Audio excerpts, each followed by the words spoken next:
Hi everybody. In this part of the lab, what you're going to do is you're going to actually listen to some dial tones and isolate the frequencies that come out of this.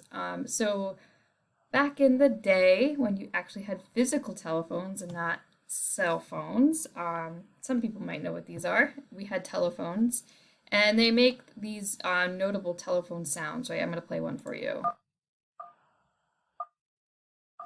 That's the number one, and then the number two has its own tone, as you can hear, and etc. Three has its own tone. You can hear that too. Next coming up. Okay. When I was young, I used to try to play songs all the time on it, besides, obviously making phone calls. I know iPhones do it, I know Androids don't do it, but if you press the number one, two, and three, they might make that ketone sound.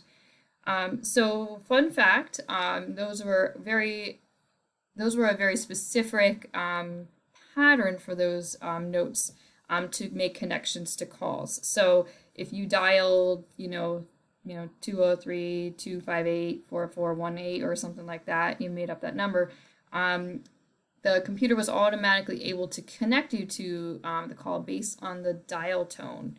But there's a certain pattern I'd like you to find in the lab. So since you're not able to do the lab physically, I'm just going to explain it briefly here, and then I'm going to do the lab for you, and you're going to record the values you would normally do in lab. So I have actually already up on the screen, I have the dial tone frequency for number one.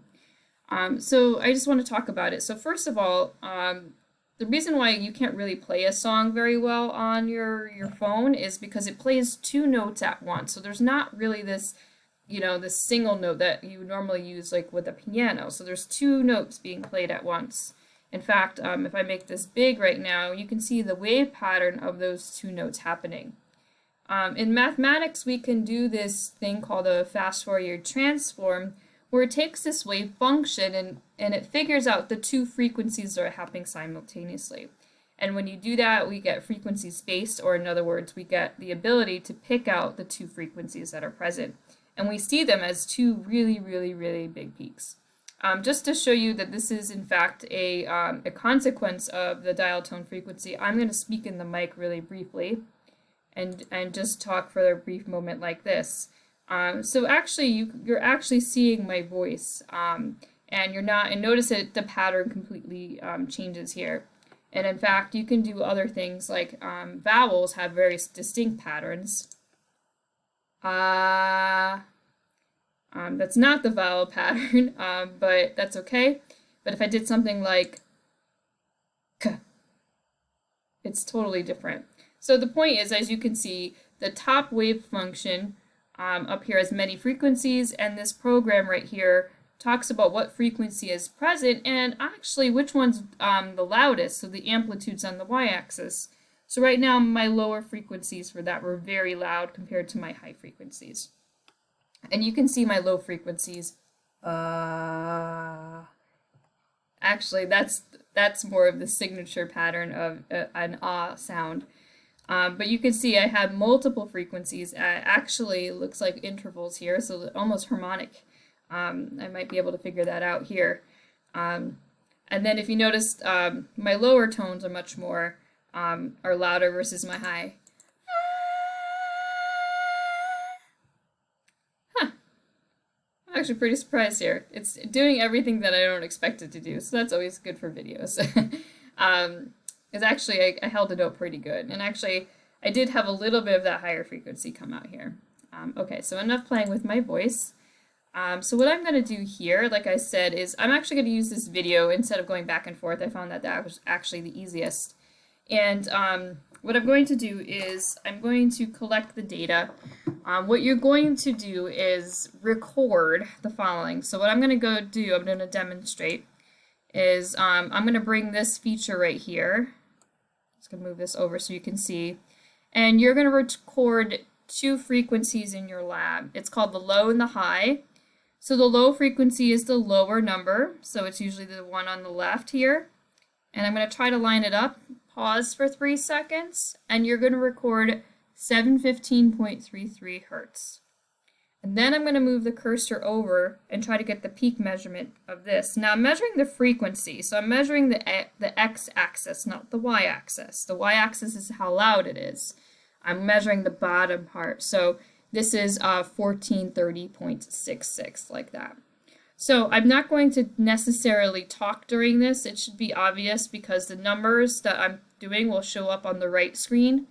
And then I will, you'll have to excuse me. Sometimes I have to fummage through this, but you'll see me leave it here for 3 seconds and then go to the next one. If 3 seconds is not enough time to find where you need to put it in your lab data, what you can do is you could pause the video to take the second to record the value and vice versa. But I'll purposely pause counting in my head for 3 seconds to give you a chance to do that. Okay. And then the point of the lab is once you record all these down, I want you to notice if there's some sort of pattern with the dial tone frequencies, and hopefully you do recognize the pattern. And this is how telephone calls were actually connected through tone. It's pretty cool. If you were interested in it, it's dual frequency modulation. I think it's called the DTMF, and you can look up the Wikipedia all about this. It's actually kind of cool stuff. Okay, with that said, I'm going to go ahead and capture these tones, and you're going to record the values. So I'm going to press play. Now I'm not going to do the 0. I'm going to do the 1. Okay, so just know I'm starting at number 1. Here we go.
Sorry if it's tricky.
Okay, so those are all the numbers 1 through 9. You recorded the lower and the higher frequency.